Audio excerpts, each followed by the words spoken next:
Thank you kay Bonnie sa pag-invite dito sa bahay nyo. Well, this is the first, attempt to create something now amazing. I believe create something amazing. We wanted to buy a house, pero hindi namin talaga kayang i-afford. Kailan yun, Tito? Mga what year? That was about 1985. No? So, we really, wala sa plano namin. Wala pa to. That time, you were renting? Or wala pa ito. We were renting an apartment there in, somewhere near San Juan. Kasi pulis, bata ka pa, di ba? So, I resigned. So, I went on my own.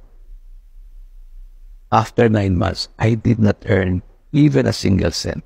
Very much. I was so optimistic when I started freelancing.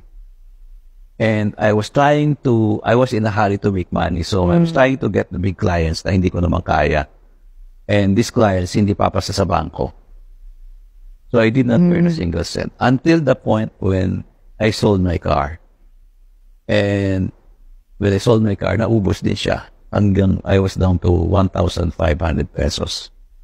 And sabi ko, Estela, don't pay the apartment yet because this is the only money that I have. And I was down to nothing.